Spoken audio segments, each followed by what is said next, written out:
하셨는데 혹시 법원장으로 근무하시면서 정상적인 업무 수행에 어려운 점이 있었습니까? 특별히 기억나지 않습니다. 네. 그러면 뭐 서부지법만이 아니라 우리 법원 전체가 특별히 정상적인 재판이나 사법행정을 하는데 어려움이 있으셨습니까? 뭐 만약에 뭐 비상계엄과 관련해서 물으시는 거라면 아니 뭐 그냥 아니, 물어보는 겁니다. 뭐 특별한 어려움이라는 네. 것이 워낙 포괄적이라 그럼 네. 정상적인 업무 수행이 어렵다라는 뉴스 같은 걸 좀 본 적이 없어요. 네, 사법부에 네, 네. 어려움이 있었다라는 사법부에 얘기는 못 뭐 봤는데 어려움은 많지만 네. 정상적인 업무 수행이 그렇죠. 그 어려울 정도의 그 정도의 것은 없었던 것으로 국민 보입니다. 모두가 힘들고 어렵죠. 네. 다들 바쁘고 일도 힘들고 사법부가 특별히 더 어려운 상황은 아니었을 것 같은데 혹시 저희 민주당 때문에 어려운 점이 있으셨어요? 너무 재판을 저희가 수사를 많이 당해서 혹시 뭐 재판을 많이 하셔서 어려울 수는 있을지 모르겠는데 저희 민주당이 후보자님의 재판 수행에 어려움을 초래한 게 있었습니까?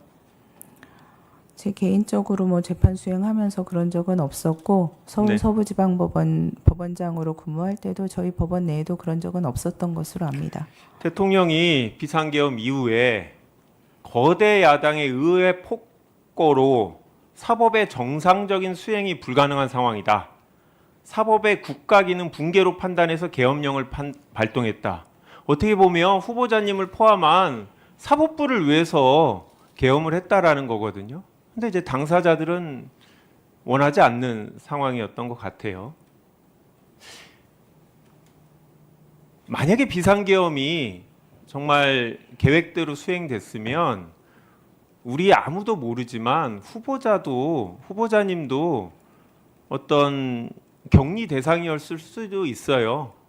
이명박 전 대통령에 대해서 유죄 판결을 내리셨기 때문에 그런 대상으로 충분히 갈 수도 있고 이미 12월 3일 이전에 민주당인 야당에서 추천하는 헌법재판관 후보자로 언론에 이름이 오르락내리락 했고 그랬기 때문에 후보자도 대상일 수 있었습니다. 그런데 오늘 후보자님께서 답변하시는 것을 보면 책 잡히지 말아야지 여당이 오지도 않았는데 뭐 내 개인적인 소신이 뭐라고 여기서 얘기하냐. 오늘은 일단 문제가 안 되게 발언하는 게 중요하다. 민주당 의원들이 아무리 이래저래 물어봐도 나는 내 생각은 얘기하지 말아야지. 그게 판사의 도리고 재판관의 기본적인 업무 태도다라고 생각하시는 것 같아요. 근데 저희 국회의원만이 아니라 대한민국의 민주주의를 걱정하는 사람들은 지금 상황이 상당히 분노하고 있어서 우리 후보자님이 혹시 그런 국민의 정서를 잘 모르시는 게 아닌가 우려가 되는 부분이 있습니다. 왜냐하면 이게 단순히 비상계엄이 합법이냐 불법이냐 뭐 윤석열이라는 사람을 처벌하냐 마냐의 문제가 아니에요. 저희가 보는 이 심각성은 우리가 뭐 산업화 민주화 세대를 지나갔고 우리 대한민국이 어떻게 가야 되냐 이제는 뭐가 중요하고 이 인구위기나 기후위기나 이런 우리 사회 문제 기계나 로봇이나 AI가 우리 인간의 노동력을 대체하는 사회에서 우리 정치는 어떤 방향으로 우리 국민들한테 길을 제시해야 되나 이런 고민을 하던 차에 다 의미 없다고 느껴졌어요. 저는 1992년 문민정부가 처음 들어섰을 때 그때로 돌아간 것 같아요.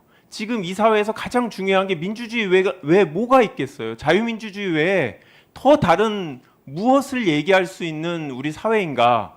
지금 우리나라 정치권을 30년 이상 후퇴하게 만든 정치권만이 아니라 우리 국민들도 그래요.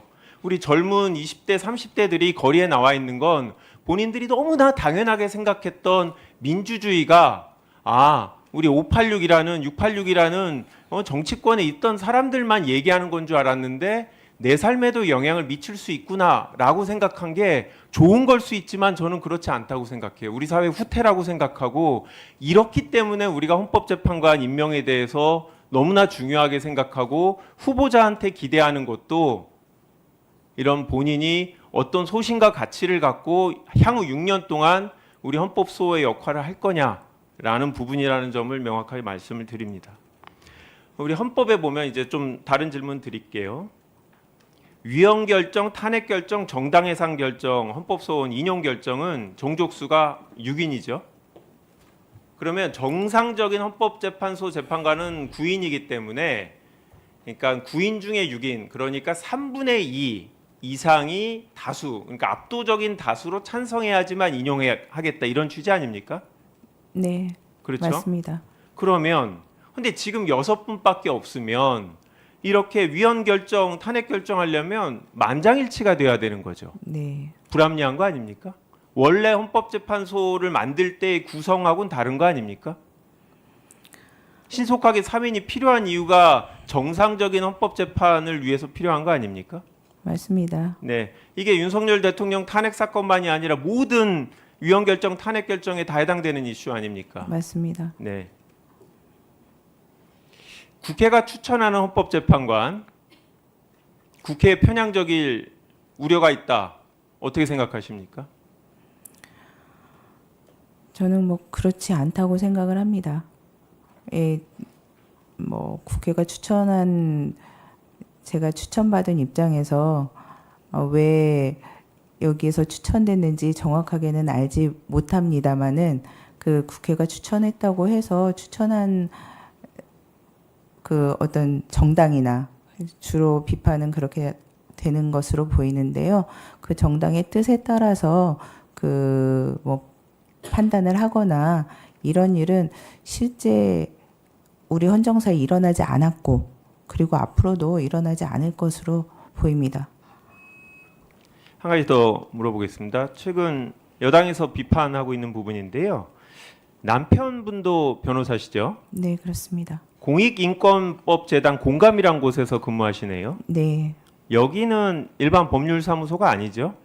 법률사무소가 아닙니다. 네. 그러니까 수임료 받지 않고 사회적 약자를 위한 변호 등의 업무를 하는 곳이라고 나와 있네요.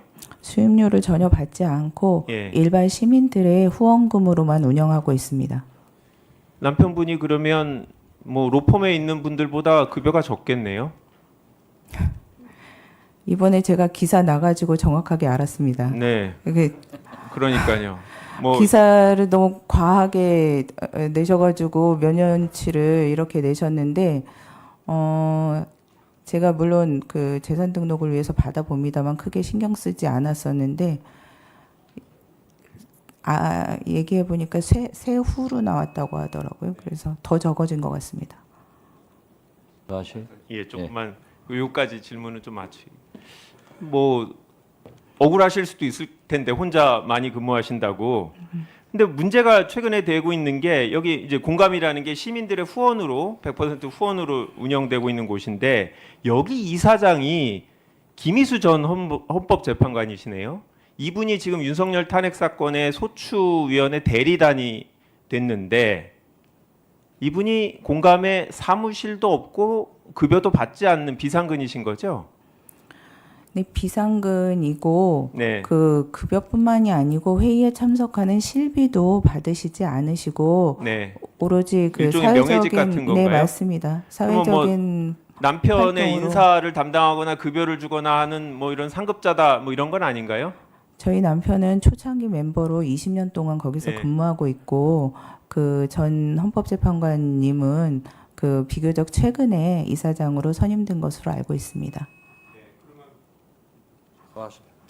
분위기가 이제 남편분이 더 세다 뭐 이런 얘기신 것 같은데 그런 것은 아니고 그래도 일각에서는 아니 그래도 헌법재판관이 될 사람의 배우자와 특정 사건의 소추 사건에 대통령 소추 사건이라는 중요한 사건의 대리인에 들어가는 분이 여하튼 같은 조직에 있는데 이거 재판이 객관적으로 공정하게 이루어질 수 있지 않냐라는 의문을 제기하고 있어요. 이에 대해서 어떻게 생각하십니까? 저도 그래서 이해관계가 뭔지 제가 생각을 해봤는데 그 보통 이해관계는 경제적 이해관계를 말하는 거 아닙니까? 근데 경제적으로 그 이사장님한테 급여를 받는 관계도 아니고 그 인사권이 있지도 않습니다. 거기다가 그 사건을 그 수임한 당사자가 그 로펌이 아닌데 일단 재단도 아니고 저희 배우자도 아닙니다. 그래서 어떤 것을 기준으로 삼을 수 있을까 더 대답해도 되겠습니까? 계속하세요. 그래서 저희가 대법원에서도 전원합의체가 있기 때문에 전원합의체에 그 대법관님이 어떤 지위에 있을 때 기피나 회피를 하는 규정이 있는지 알아봤더니 있더라고요. 그럴 때는 그 로펌에서 어떤 사건을 수임했을 때, 그러니까 저희 이 사건은 재단에서 수임한 건 일단 아니고 거기에 그 배우자나 가족이 그 있으면은 회피를 하는 규정이 있더라고요. 근데 이 사건은 로펌도 아닐 뿐더러 재단이 수임한 것도 아니기 때문에 그 규정에도 들어맞지 않았습니다. 한 가지만 더 아무리 간사라도 이번 한 예, 번만 마지막으로 하겠습니다. 하겠습니다. 아니, 그래도 이제 국민의 우려는 있기 때문에 그 부분은 그런 공정성에 문제가 없도록 확인해야 되고요. 진짜 마지막 질문인데 후보자 서울법대 나오셨고 배우자도 서울법대 나오셨고 배우자의 형도 서울법대 나오신 검사 출신이에요. 윤석열 대통령하고 같은 학교 나오시고 이렇게 연이 있는데 윤석열 대통령한테 편향적으로 유리할 가능성은 없습니까? 네, 저희 남편이 충암고등학교를 나왔습니다. 정말 위험한 상황 아닙니까? 그러니까- 그런 우려에 대해서는 어떻게 해소하실 수 있습니까? 그러니까 그 뭐 이해관계라는 것을 이렇게 먼 인연까지 다 그 이어서 생각한다면 그 언뜻 생각하기에는 공정성에 의문이 있나 이렇게 생각할 수도 있지만 그런 이해관계가 없고 그 연줄을 따지다 보면은 그런 일도 있기 때문에 우려하시는 일은 일어나지 않을 것이라고 생각합니다. 예. 후보자께서